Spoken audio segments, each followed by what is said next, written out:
కొత్తగూడెం జిల్లా కొత్తగూడెం టౌన్ లో Sri Siddhartha fresher junior college లో మహిళా దినోత్సవ వేడుకలని ఈ రోజు చాలా ఘనంగా అయితే ఏర్పాటు చేసుకుంటున్నారు. ఒకసారి వాళ్ళ అభిప్రాయాన్ని అడిగి తెలుసుకున్నాం. అందరికీ నమస్కారం అండి. ఈ రోజు ప్రపంచ మహిళా దినోత్సవం సందర్భంగా అందరికి ప్రతి మహిళకు చిన్నారుల నుంచి పెద్దవాళ్ళ వరకు కూడా అందరికీ మహిళా దినోత్సవ శుభాకాంక్షలు. ఈ రోజు మనము ప్రత్యేకంగా ప్రతి మహిళ ఒక గొప్పగా ప్రతి ఒక్కరు సెలబ్రేట్ చేసుకుంటారు. కానీ మనం ఇంకా వెనుకబడిన ఇంకా కొంతమంది ఉన్నారు వెనుకబడి. ఏంటి అంటే కాలేజీకి వస్తున్నారు, చదువుకుంటారు, కానీ తల్లిదండ్రులు ఏం చేస్తున్నారు, ఈ ఇంటర్మీడియట్ వరకే చాలు, 10th వరకే చాలు, మా పిల్లలకు పెళ్లిళ్ళు చేస్తూ ఉంటారు. ఇంకా ఎలా అంటే ఇళ్లలో ఉంచేసుకుంటుంటారు. ప్లస్ వాళ్ళ వెళ్ళక కూడా కొంతమంది మంచిగా ఎడ్యుకేషన్ బాగా చదివిన విద్యార్థులు కూడా ఈ రోజు వెనక పొలాలకు వెళ్ళి పని చేసుకుంటున్నారు. నేను నా కళ్ళతో చూశాను కొన్ని మొన్న వెళ్ళిన ఇందులేషన్కి వెళ్ళిన చోట. ఎలా అంటే వాళ్ళు పేరెంట్స్ ముందుకు రావట్లేదు, పిల్లలు చదువుకున్నా గానీ పేరెంట్స్ ముందుకు రావట్లేదు. సో అలాంటి అలా ఉన్న ప్రతి ఒక్క మహిళ కూడా ముందుకొచ్చి తల్లిదండ్రులు సపోర్ట్ చేస్తూ ప్రతి ఒక్క మనిషి, ప్రతి ఒక్క ఉమెన్ ఎవరైనా కానీ ఎలా అంటే మన ప్రతి ఒక్కరు చదువుకొని వాళ్ళ కాళ్ళ మీద వాళ్ళ శక్తితో నిలబడి ఏదైనా వాళ్ళ ప్రగతిని సాధించుకోవాలి. ఏంటంటే వాళ్ళకి ఉంది, స్ఫూర్తి ఉంది, అన్ని ఉన్నాయి, మన ప్రభుత్వం అన్ని కల్పిస్తుంది. కానీ ఇంకా వెనకబడి ఉన్నారు.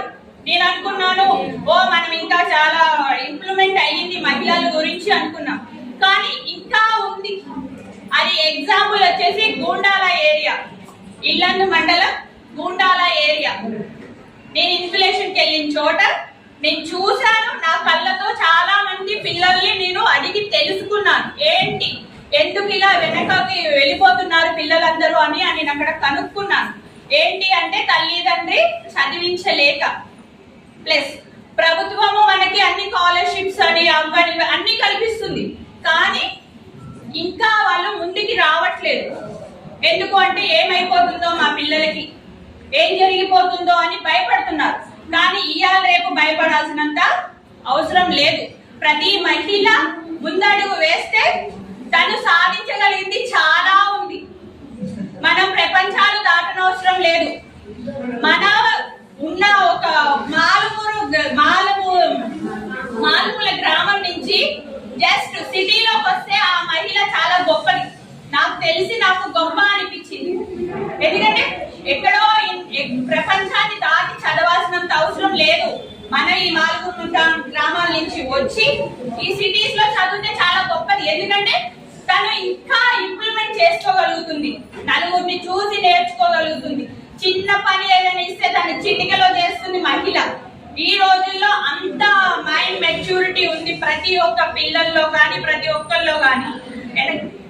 సమాజంలో మహిళల పట్ల దాడులు జరుగుతూ ఉన్నాయి. దిశా చట్టం వచ్చింది, నిర్భయ చట్టం కూడా వచ్చింది. అయినా సరే దాడులు ఎక్కువైపోతుంది. అసలు ప్రభుత్వాలు ఏం చేయాలంట? ఏం చేస్తే ఈ దాడులు ఆగిపోతాయి?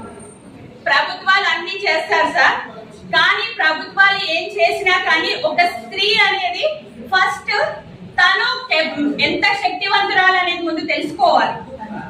ఎందుకు అంటే తను శక్తివంతురాలు, కానీ వెనక ప్రజలు లాగేస్తున్నారు.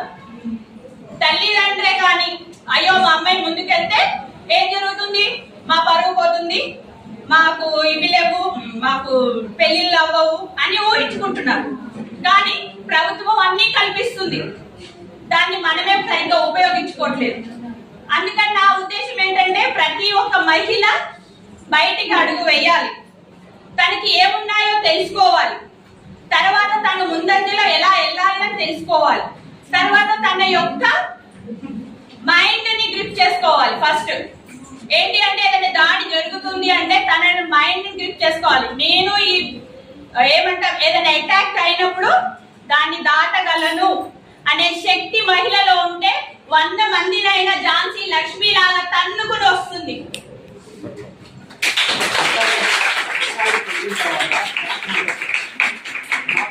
తర్వాత కూడా సోషల్ మీడియా ఎక్కువైపోతుంది. ఈ సోషల్ మీడియా ద్వారా కూడా అనేక దాడులు జరుగుతున్నాయని చెప్పేసి చెప్తా ఉన్నారు బయట కూడా. నిజంగా అంటారా? నిజంగానే జరుగుతున్నాయి, కానీ ఇంకా మహిళలు మరి వెనుకబడి ఉంటున్నారు. ఏం చెయ్యాలి అనేది మాత్రం మేము ఇంకా నా దృష్టికి అయితే నేను అంతగా ఆలోచించలేదు, నాకు తెలీదు. ఈ ఏంటి అంటే ఇది నేను ఒకటే నమ్ముకుంటాను, ఏదైనా కష్టం వచ్చినప్పుడు ఒక అడుగు వెనక్కి వెళ్ళాలి, ముందు మన మైండ్ తో ఆలోచించాలి అని అనుకుంటాను. ఎందుకంటే ఆ మైండే మనల్ని గ్రాప్ చేస్తుంది, మనల్ని కాపాడగలిగే శక్తి ఉంది మన బ్రెయిన్ కి. నా సైన్స్ టెక్నాలజీ ప్రకారము మనం చనిపోయినా మన బ్రెయిన్ అనేది ఇంకా వర్కింగ్ లో ఉంటుంది అని అనుకుంటున్నాను నేను. సో అలాగా నేను మనం ఏదైనా ఎంత టెక్నాలజీ వచ్చినా కూడా ఇంకా దాడులు జరుగుతున్నాయి. మనకి ఎంత అవకాశం ఇచ్చినా కూడా దానికి ఏదో ఒక అడ్డంకులు జరుగుతూనే ఉంటున్నాయి. కాబట్టి ప్రతి ఒక్క మహిళ ఈ యొక్క ప్రభుత్వాల నుంచే గాని తన యొక్క శక్తిని నమ్ముకొని బయటికి అడుగు వేసి ప్రపంచంలో